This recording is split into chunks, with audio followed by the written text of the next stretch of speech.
कुछ भी करेगा।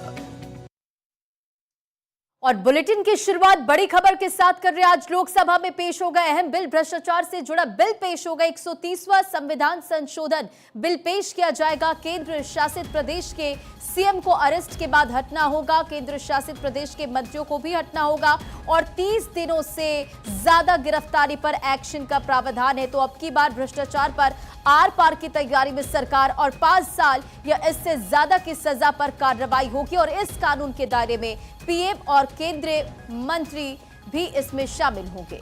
तो देखिए, कुल मिलाकर आपको ये बताएं कि केंद्र जो आज बिल पेश करने जा रही है 130वां संविधान संशोधन बिल 2025।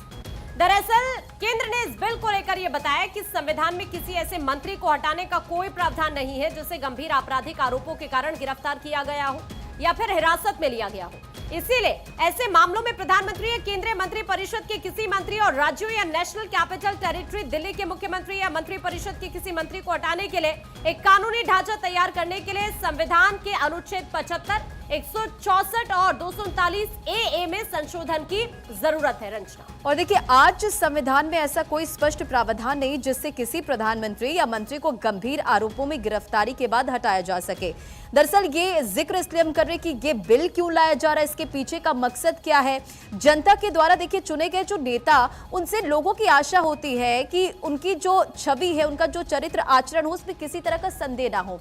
लेकिन आज अब देखिए सियासत पर शुद्धिकरण खबर क्या है जिसका हम जिक्र कर रहे हैं, यानी कि सत्ता में अपराधीकरण रोकने के लिए मोदी सरकार की ये बड़ी तैयारी है। गृह मंत्री अमित शाह आज लोकसभा में बिल पेश करेंगे। नए कानून के लिए 130वां संविधान संशोधन और नए कानून के दायरे में प्रधानमंत्री और केंद्रीय मंत्री आएंगे। नए कानून के दायरे में मुख्यमंत्री और राज्यों के मंत्री आएंगे। गिरफ्तार के बाद आप देखिए कि 30 दिन लगातार अगर वो हिरासत में रहने पर पदमुक्त होंगे और अभी जेल जाने पर पीएम या सीएम या मंत्री को हटाने का प्रावधान मौजूदा वक्त में नहीं है। जनप्रतिनिधित्व कानून से अलग होगा ये नया कानून। आकांक्षा, तो देखिए, आपको ये समझने की बहुत ज्यादा जरूरत है ये बिल क्या क्या है। सबसे पहले गवर्नमेंट ऑफ यूनियन टेरिटरीज संशोधन बिल 2025, 130वां संविधान संशोधन बिल 2025 और जम्मू कश्मीर पुनर्गठन बिल 2025। कुल मिलाकर आज जब गृह मंत्री इन तीनों बिलों को संसद में पेश करेंगे, उसके बाद समिति को भेजने के लिए लोकसभा में देखिए यहां पर प्रस्ताव पेश किया जाएगा। कुल मिलाकर ये 3 ऐसे जो विधेयक हैं जिनकी हम लगातार बात कर रहे हैं, इनके पीछे की मंशा क्या है वही समझने की हम अभी रंजना दर्शकों को समझाने की भी कोशिश कर रहे हैं। और देखिए, हमारे साथ इस पूरे मामले पर बातचीत के लिए राजनीतिक विश्लेषक अमित रैना हमारे साथ कनेक्ट हो गए। रविंद्र पंडित राजनीतिक विश्लेषक है, वो भी हमारे साथ कनेक्ट हो गए। अमित जी, सबसे पहले आपके पास आते हुए, आज गृह मंत्री अमित शाह बिल पेश करने जा रहे हैं। जाहिर तौर पर करप्शन के खिलाफ सरकार आर पार के मूड में, आप इस बिल को कैसे देखते हैं? बिल्कुल एक स्वागतनीय स्टेप है, क्योंकि पीछे हमने कई इंस्टेंसेस देखे हैं, खासकर खुद दिल्ली में भी और उसके बाद तमिलनाडु में भी, जहां एक मंत्री सीरियसली चार्जेस अक्यूज्ड होने के बावजूद भी जब बेल से बाहर आए और उसके बाद फिर उन्हें मंत्री ले लिया गया। और अरविंद केजरीवाल जी ने भी काफी महीनों तक जेल में रहने के बावजूद सीएम की गद्दी नहीं छोड़ी। तो मुझे लगता है कि कहीं ना कहीं एक डिटरेंट क्रिएट करना बड़ा आवश्यक था, और जिस हिसाब से सरकार ने एक प्रयास किया है करप्शन के खिलाफ लड़ाई करने का, और ये निरंतर हमने देखा है कि टेक्नोलॉजी का इस्तेमाल करके, लॉ का इस्तेमाल करके इस सरकार का काफी सालों से प्रयास निरंतर रहा है कि करप्शन को कम किया जाए। तो ये प्रोविजन बिल्कुल एक वेलकम स्टेप है और मुझे लगता है कि कहीं ना कहीं एक डिटरेंट बनता है करप्शन को लेकर। ठीक है सर, आपके पास वापस लौट रहे हैं सोहेल काशमी सर इस वक्त हमारे साथ है, वरिष्ठ पत्रकार हैं आप। सर, आपके पास आते हुए आप इस बिल को किस तरह से देख रहे हैं और आपको क्या लगता है कितने इंपॉर्टेंट है ये bill? Thank you very much ma'am, good morning to all. देखिए मैम, जिस तरह की भारत की छवि बढ़ रही है, जिस तरह का भारत का निर्माण हम सब लोग सोच रहे हैं, और जिस तरफ भारत बढ़ रहा है वन नेशन वन इलेक्शन की तरफ, या जीएसटी या बहुत सी चीजें हैं जो भारत जो है उस श्रेणी में आगे बढ़ना चाहता है जिसमें सारे डेवलप मुल्क जो है आगे बढ़ रहे हैं। तो उसके लिए ये बिल आना जो है बड़ा इंपॉर्टेंट है और इसको मुझे लगता है सारी जितनी भी एक प्रोमिनेंट सिविल सोसाइटी है भारत की, चाहे वो सियासत में है सियासत में नहीं है, वो जरूर वेलकम करेंगे, क्योंकि अकाउंटेबिलिटी जो है वो इस बिल से दर्शाती है कि अकाउंटेबल जो भी सबसे बड़ी कुर्सी पे भी बैठे सियासी, लेकिन वो भी अकाउंटेबल होना बहुत जरूरी है। और जब तक अकाउंटेबिलिटी मजबूती से भारत में और अच्छी तरह नहीं आएगी तो कहीं ना कहीं अड़चने आती रहेंगी आगे बढ़ने में, और हम कानून का सहारा लेके, कुछ और चीजों का सहारा लेके उन टेंटेड लोगों को बार बार रिप्रेजेंट करने का लेकिन मौका क्या आपको देते ऐसा रहेंगे। लगता है क्या कि विपक्ष के नेताओं को टारगेट करने की कोशिश की जा रही है? क्योंकि विपक्ष तो यही सवाल उठा रहा है कि सिर्फ हमें टारगेट करने के लिए इस तरह की चीजें हो रही हैं। ये जो 130वां संविधान संशोधन बिल है जिसे आज गृह मंत्री पेश करने वाले हैं, विपक्ष इसको लेकर इसीलिए डरा हुआ है। देखिए, विपक्ष तो मुद्दा ढूंढते रहते हैं, वो इस मुद्दे को उठाएंगे, लेकिन मैं समझता हूं सबसे बड़ी प्रॉब्लम उन लोगों को होती है जो सत्ताधारी होते हैं, और सत्ताधारी अगर ऐसा बिल ला रहे हैं जिसमें वो खुद भी अकाउंटेबल हैं, तो मुझे लगता नहीं है कोई अच्छा इंसान जिसकी सोच समझ है वो ये सोचेगा कि हमें ये जो अपोजिशन के लोग हैं उन्हीं को टारगेट करने की कोशिश की जा रही है। तो मैं समझता हूं कि हमें इसका समर्थन करना चाहिए, वेलकम करना चाहिए, और इसके नतायज जो है आने वाले दिनों में पूरे भारत को बहुत अच्छे डिविडेंड्स मिलेंगे। बिल्कुल अमित जी, विपक्ष की बात हम कर रहे हैं क्योंकि विपक्ष के तरफ से लगातार सवाल उठाए जा रहे हैं। अभिषेक मनु सिंघवी की तरफ से भी बाकायदा सोशल मीडिया पर पोस्ट करते हुए उन्होंने सवाल किया कि इस बिल को लेकर उनके तरफ से कहा गया कि विपक्ष को कमजोर करने की कोशिश की जा रही, अस्थिर करने की कोशिश की जा रही है। अब जाहिर तौर पर इस पूरे मामले को भी लेकर राजनीति होगी।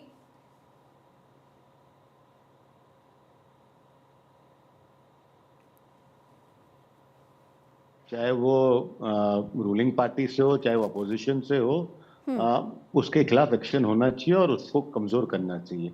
जहां तक इस बिल की बात है, ये बिल मंत्रियों को लेकर है और जो करप्शन मंत्री करते हैं, तो मंत्री वही हो सकता है जो रूलिंग पार्टी से हो। तो यानी ये एप्लीकेबल जो केंद्र सरकार की जो सरकार है, जो भी पार्टी केंद्र में है या राज्यों में जिस भी पॉलिटिकल पार्टी की सरकार, उन सब पे एप्लीकेबल है, क्योंकि ये बिल मिनिस्टर्स के बारे में स्पेसिफिकली बात करता है।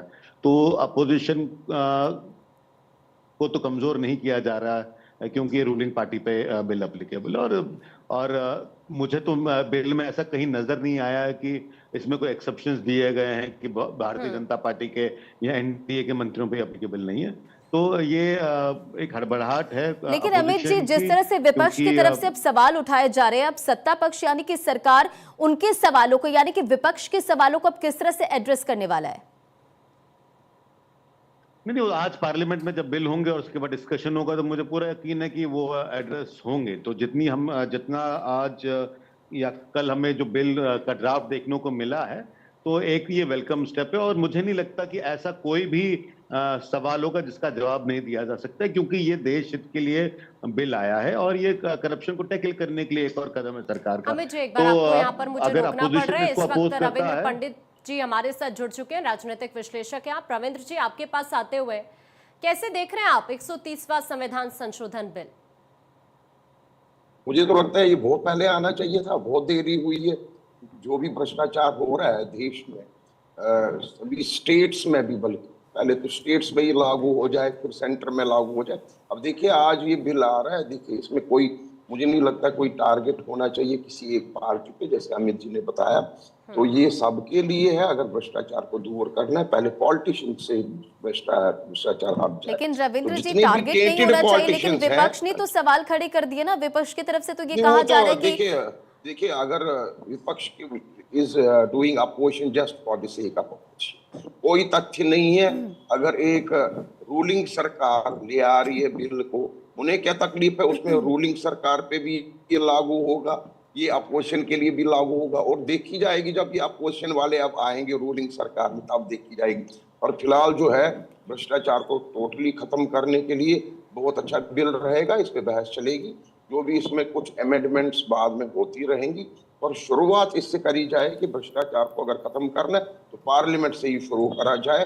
हमारे पॉलिटिशियंस, हमारे सीएम्स, पीएम, सब से शुरू करा जाए। Even PM has not been speaking. I agree sir. मैं आपके पास अभी वापस लौट रही हूँ। सुहेल सर, आपके पास आते हुए एक चीज मुझे आपसे ये समझनी है, ये जो गंभीर आपराधिक केस की परिभाषा है, ये तय कौन करेगा सर? अगर किसी भी चेहरे को ले लेते हैं, सपोज करिए कोई भी आरोपी है, अभी आरोप लग गए, सजा भी हो गई या फिर नहीं हुई, या फिर बाद में थोड़ा सा हम टाइम ले लेते हैं, 30 दिन का ये पूरा फेज निकल गया, उसके बाद अगर आरोपी बरी हो जाता है फिर क्या होगा सर? सुहेल सर। देखिए, हिंदुस्तान का जो कानून है वो इतना जल्दी किसी भी केस को का रिड्रेसल जो है इमीडिएट नहीं करता है। उसके लिए आपने सुखराम का केस देखा होगा, जो टेलीकॉम स्कैम हुआ था, तो 20 साल बाद उनको क्लीन चिट मिली थी, लेकिन 20 साल तक वो पावर कॉरिडोर्स को एंजॉय करते रहे जब भी वो बेल आउट हुए। लेकिन मैं समझता हूं, आप शेक्सपियर का वो कोट याद कीजिए, if you want to clean the society you have to start from the upper, if the upper is clean. आपने स्वच्छता का अभियान शुरू किया प्राइम मिनिस्टर ऑफिस से, डाउन द लेन वो प्रोजेक्ट इंप्लीमेंट होना शुरू हो गया। अगर कोई भी कानून आप उस तरीके से इंप्लीमेंट करने की कोशिश करते हैं जिससे कि सब अकाउंटेबल होते हैं, तो मैं समझता हूं इसका जो डिविडेंड है वो लोगों को मिलता है, गवर्नेंस को मिलता है, ट्रांसपेरेंसी आती है और मुल्क आगे बढ़ने में और सक्षम रहता है। तो इसमें ज्यादा जो प्रॉब्लम होगी उन लोगों को होगी जो सत्ता में है इस वक्त, जो थर्ड टाइम जो है रूलिंग पार्टी है, जो भारतीय जनता पार्टी है। और मैं आपसे हकीकत में कहूं कि जो अच्छे लोग हैं, जो कंट्रीब्यूट करते हैं नेशनल बिल्डिंग में, जिस भी प्रोफेशन में वो हो, वो इसका वेलकम करेंगे और इसका समर्थन करेंगे। अब opposition for the sake of opposition आप करते रहें, उससे कोई फर्क पड़ता नहीं है, लेकिन सब जानते हैं लेकिन सर, राज्यों के अधिकारों पर इससे क्या कोई इम्पैक्ट नहीं पड़ेगा क्या? राज्यों के अधिकारों पे क्या फर्क पड़ेगा? चीफ मिनिस्टर भी अकाउंटेबल होना चाहिए। जब आप रोज अखबार पढ़ते हैं कि पटवारी को पकड़ लिया, आपने मुंशी को पकड़ लिया थाने के लिए, तो कानून सिर्फ डाउन द लेन छोटे मुलाजमों के लिए तो नहीं ना है। आप देखिए, कमिश्नर सेक्रेटरी भी अकाउंटेबल, अगर वो करप्शन के केस में फंसता है तो, और चीफ मिनिस्टर सर आप सभी हमारे साथ कनेक्ट